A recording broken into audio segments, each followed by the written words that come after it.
Film शुरू होती है और हम एक छोटे से घर में दो भाइयों को देखते हैं जिनमें से एक का नाम पेड्रो था। अचानक उन्हें पास के जंगल से गोलियों की आवाज आई, इसलिए वो फैसला करते हैं कि हम जाकर चेक करेंगे कि आखिर क्या माजरा है। पर उन्होंने सोचा कि इतनी रात को जंगल में जाना ठीक नहीं, तो सुबह का इंतजार करने का फैसला करते हैं। जैसे ही सुबह हुई वो अपने डॉग को लेकर जंगल में चले गए और छानबीन शुरू कर देते हैं। थोड़ी देर की खोज करने के बाद उन्हें एक लाश मिलती है, बहुत ही बुरी हालत में, क्योंकि उसे बीच में से काटा गया था। लाश को देखकर पेड्रो के भाई को इस जमीन के मालिक पर शक होता है, क्योंकि ये जमीन उसकी थी तो इस आदमी को उसने ही मारा था। पर लाश देखकर साफ लग रहा था कि ये किसी इंसान का काम नहीं है। तभी इन्हें लाश के पास से एक सूटकेस मिलता है। उसे चेक करने पर अंदर अजीबोगरीब सामान और एक नक्शा था। नक्शे पर एक जगह निशान लगाया हुआ था। निशान को देखकर पेड्रो समझ जाता है कि ये तो पास ही में रहने वाली एक औरत का घर है। इसलिए दोनों भाई उस औरत के घर जाने के लिए निकल जाते हैं ताकि इस पूरे हादसे के बारे में जान सकें और ये भी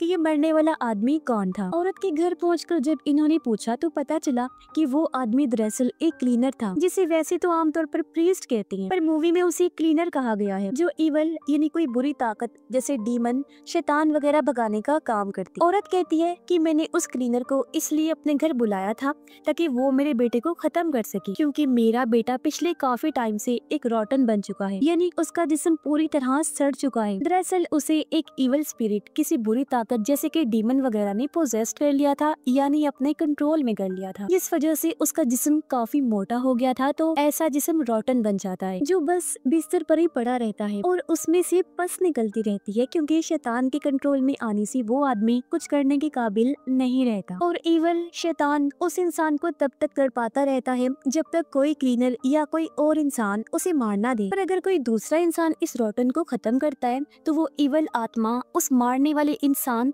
और उसके आसपास जितने भी लोग होते हैं, उसकी फैमिली वगैरह, उन्हें भी पोजेस्ट कर लेता है। तब गुस्से में पेड्रो उस औरत यानी रॉटन की माँ से पूछता है कि तुमने इसके बारे में अभी तक किसी को क्यों नहीं बताया। जवाब में औरत कहती है कि मैंने 1 साल पहले इसकी खबर चर्च में कर दी थी और बस तभी से हम मदद का आज तक इंतजार कर रहे हैं, पर किसी ने हमारे लिए कुछ नहीं किया। लेकिन फिर भी पेड्रो औरत और उसकी दूसरी बेटी पर गुस्सा करता है, पर क्योंकि वो खुद भी तो कुछ कर नहीं सकते थे, इसलिए दोनों भाई पुलिस को इसके बारे में बताने के लिए पुलिस स्टेशन आ जाते। पर उल्टा पुलिस उनसे ही सवाल जवाब शुरू कर देती है। बातों ही बातों में पेड्रो की एक ऑफिसर से बहस हो जाती है। तब उसका भाई पेड्रो को रोकता है। पुलिस वाले कहते हैं कि हम फिलहाल आपकी कोई मदद नहीं कर सकते, पहले हम हेल्थ डिपार्टमेंट से इस बात को कंफर्म करेंगे कि वो रॉटन है या ऐसी किसी बीमारी की वजह से उसका ये हाल हुआ, और उस मरने वाले इंसान यानी क्लीनर को किसने मारा ये भी तभी पता चल पाएगा। उससे पहले हम कुछ नहीं कर सकते। दोनों भाई यहाँ जमीन के मालिक का नाम लेते हैं, क्योंकि क्लीनर की लाश उसकी जमीन से ही मिली थी और रॉटन का जहाँ घर था वो भी उसकी जमीन ही। पर पुलिस तो उनकी मदद करने को तैयार ही नहीं थी और उनके हाथ बस मायूसी ही लगती है, इसीलिए वो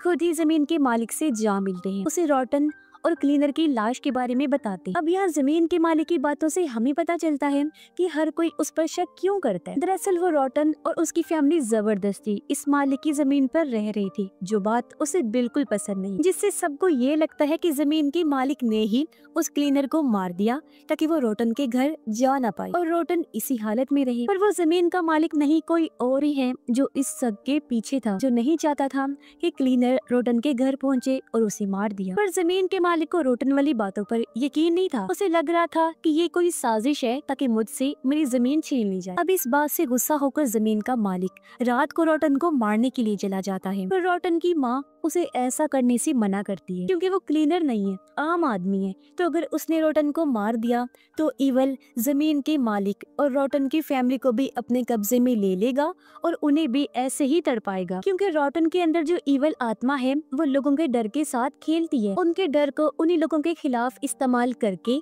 उन्हें अपने कंट्रोल में करती है। अब जब जमीन का मालिक उसे मारने गया तो वो भी उसे मारने के लिए उकसाता है ताकि वो आजाद हो सके। रॉटन के अंदर का इवल उसे कहता है कि मार दो मुझे ताकि मैं बाद में तुम्हारी वाइफ के पेट में पल रहे बच्चे और सबको मार सकूं और अपने कब्जे में कर लूं। लेकिन यहाँ बड़ी मुश्किल से जमीन का मालिक खुद को कंट्रोल करता है और बाहर आकर अपनी गाड़ी में बैठ जाता है। सुबह जमीन के मालिक की माँ पेड्रो और उसके भाई को लेकर यहाँ आ गई थी, पर जमीन का मालिक ये ठान चुका था कि वो रॉटन के जिस्म को यहाँ से कहीं दूर ले जाएगा, जिसके लिए वो पेड्रो और उसके भाई की मदद मांगता है और वो दोनों भी राजी हो जाते हैं। इसलिए अब वो तीनों जैसे तैसे रॉटन की लाश को ट्रक में रखते हैं और उसे ठिकाने लगाने के लिए निकल पड़ते हैं। काफी दूर आने के बाद वो रोटन को फेंकने के लिए ट्रक से नीचे उतर गई और जब उन्होंने पीछे चेक किया तो ये देखकर उनकी होश उड़ गई कि ट्रक में तो रोटन का जिस्म है ही नहीं, जिससे वो समझ गई कि बीच रास्ते में एक बच्चा आ गया था। उसे बचाने के लिए जब हमने जोर से ब्रेक लगाई तो तब रोटन वहीं कहीं गिर गया होगा। अब जैसे भी हुआ,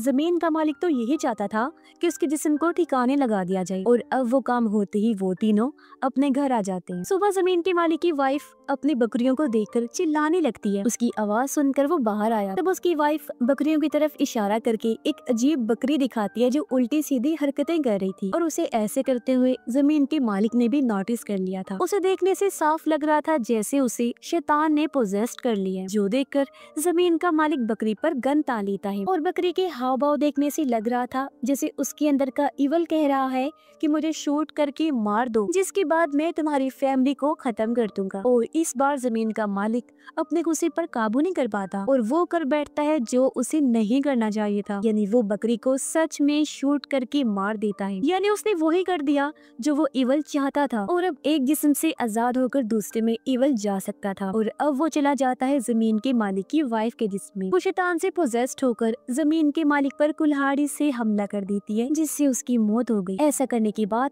उसने अपने सर में भी कुल्हाड़ी घुसा दी और उसकी भी मौत हो जाती है। ऐसे उसने फिर अपने बच्चों को भी मार दिया और जमीन के मालिक की पूरी फैमिली मारी जाती है, जिससे हम समझ जाते हैं कि इवल शैतान की ताकत कितनी खतरनाक है कि उसने पूरी तरह एक दिमाग को कंट्रोल किया जिससे पूरी फैमिली का खात्मा हो गया। उधर पेड्रो और उसका भाई अभी तक रोटन के घर ही थे। रात के टाइम उनके पास रोटन का भाई आकर कहता है कि आप यहीं रुक जाइए। वो उनसे मदद मांग रहा था और जमीन के मालिक की फैमिली के साथ जो हुआ वो सब भी बता देता है। अब पेड्रो के भाई को उस पर शक हुआ कि शायद इसे भी इवल ने पोजेस्ट कर लिया है, पर पेड्रो बच्चे को शांत होकर स्टोर में जाकर सोने का कहता है। जाने से पहले बच्चा उनसे कहता है कि बिजली की चीजों से दूर रहिएगा, ये आपके लिए अच्छा होगा। अब लड़के ने ऐसा क्यों कहा, इसका जवाब हमें आगे पता चलेगा।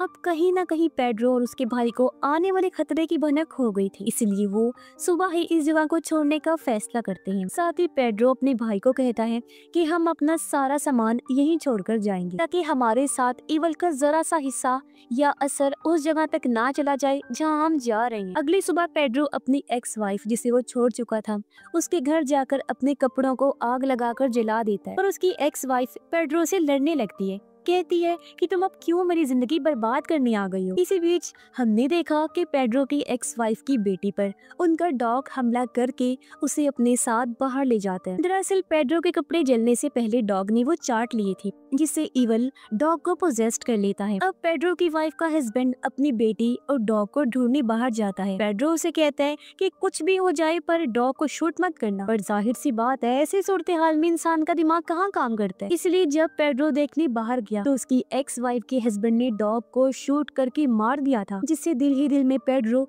परेशान हो जाता है, यानी उसने वो कर दिया था जो उसे नहीं करना चाहिए था। फिर घर आकर पेड्रो हैरान और परेशान हो जाता है क्योंकि उसकी एक्स वाइफ की बेटी सही सलामत घर वापस लौट आई थी। बच्ची की माँ उसे जिंदा और सही सलामत देखकर काफी खुश हो जाती है, पर यहाँ बच्ची बड़ी अजीब बात कहती है कि अभी पापा गाड़ी से आकर आपको मार देंगे। ये सुनकर पेड्रो काफी घबरा गया।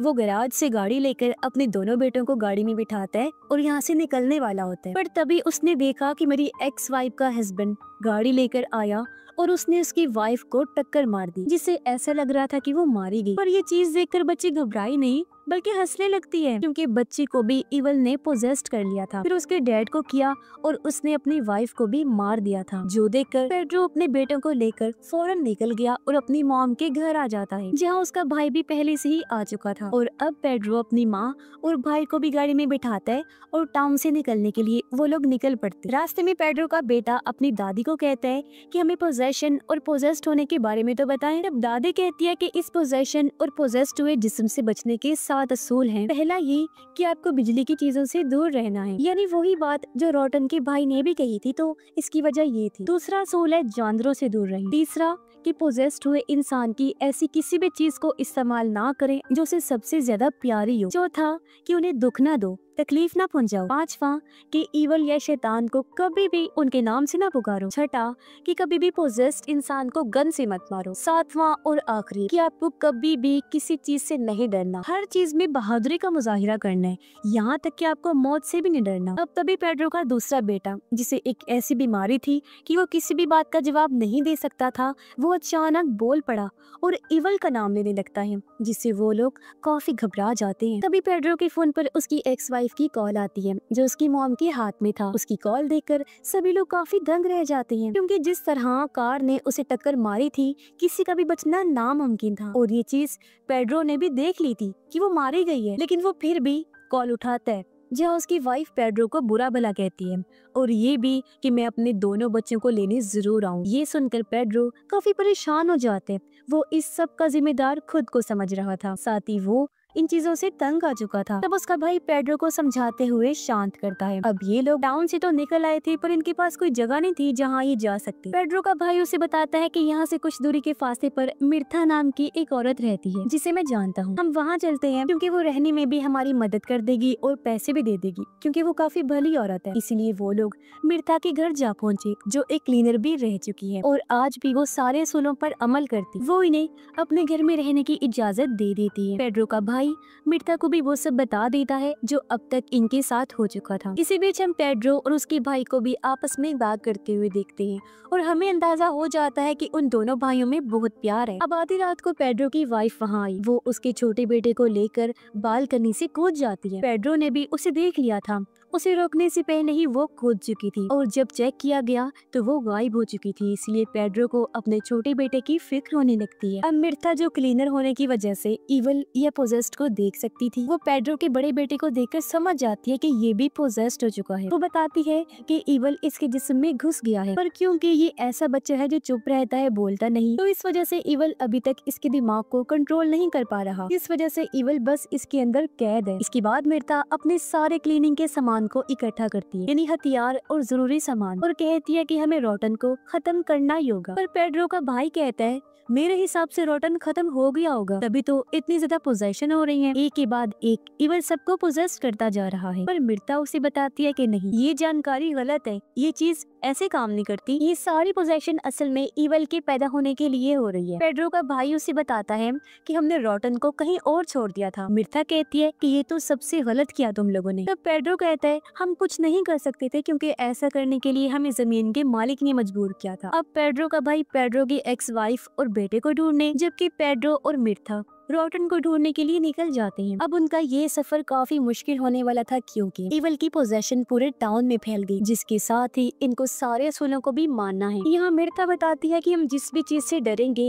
इवल उसी चीज को हमारे खिलाफ इस्तेमाल करके उसी चीज से हमारा सामना करवाएगा। इसीलिए तुम्हारी एक्स वाइफ तुम्हारे बेटे को उठाकर ले गई, क्योंकि तुम उसी की वजह से डर रहे। अब रास्ते में मिर्था पेड्रो को अपनी कहानी बताती है कि मेरे हस्बैंड एक लालची इंसान, वो चर्च के नाम पर लोगों के साथ फ्रॉड किया करते थे। वो एक्ट्रेस को अपने काम के लिए हायर करके उनसे रोटन और इवल की एक्टिंग करवाया करती थी। पर इसी बीच एक दिन असली पोजेस्ड वहाँ पर आ गया, जिसके बाद वो सुधर गई और उन्होंने क्लीनिंग शुरू कर दी, क्योंकि उनका पोजेशन इवल और रोटन पर यकीन बन गया था कि वो होते हैं और उन्हें डर भी लगने लगा था। फिर एक दिन मेरे हस्बैंड क्लीनिंग करने गए, पर लौटकर कभी वापस नहीं आए। और हाँ, आप इवल या पोजेस्ड इंसान से दूर भी जा सकते हैं, इतना दूर कि आपको खुद भी पता ना हो कि आप कहाँ आ गए, जैसे कि मैंने किया।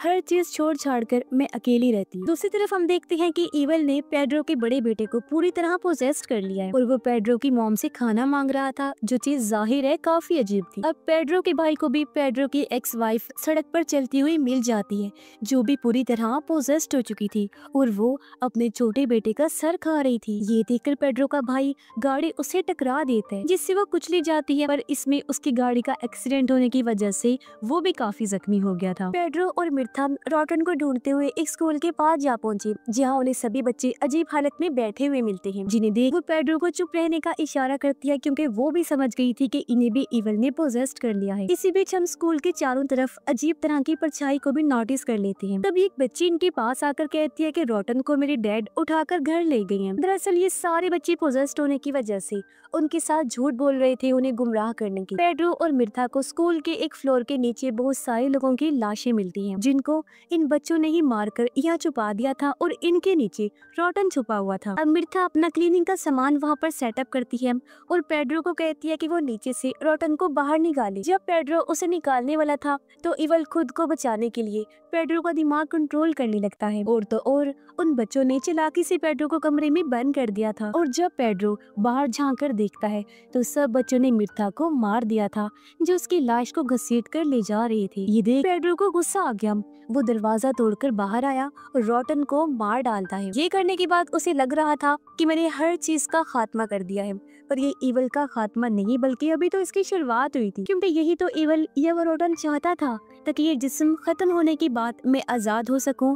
और अब उसका काम हो चुका था और अब इवल पूरी तरह अपने रूप में पैदा होकर पेड्रो के सर पर हाथ फेरता है, क्योंकि इसने ही तो पैदा होने में उसकी मदद की थी। और अब इवल पैदा होकर बाहर की दुनिया में तबाही मचाने के लिए चला जाता है, जहाँ वो और भी लोगों को पोजेस्ट कर देगा। और पेड्रो घर वापस आ जाता है, जहाँ दोनों भाई एक दूसरे के गले से लगकर दुख से रोने लगते हैं, क्योंकि वो समझ गए थे कि हमने हालांकि इतनी कोशिश की पर हम कुछ भी नहीं कर सकते अब, या कहीं कि उन्होंने अपनी हार पूरी तरह कबूल कर ली थी। और अब अगर ये इस जगह को छोड़कर जाएं भी तो कोई फायदा नहीं होगा, क्योंकि अब ये पोजेशन पूरे टाउन से फैलता फैलता शहर में भी फैल जाएगा, जो तेजी से इन्फेक्शन की तरह फैलने वाला था, जिससे वो लोग चाह कर भी छुटकारा हासिल नहीं कर सकते। तभी उनको याद आया कि हमने रोटन के छोटे भाई को स्टोर में छुपाया था। पेड्रो उससे बात करता है तब वो बताता है कि एक आवाज ने मुझे कहा था कि मैं उस क्लीनर को मारकर खा जाऊं, जिन्हें जिस आदमी की लाश इनको मिली थी उसे इसने इन्हीं रोटन के भाई ने मारा था। आगे वो कहता है ऐसा मैंने अपनी माँ के साथ भी किया,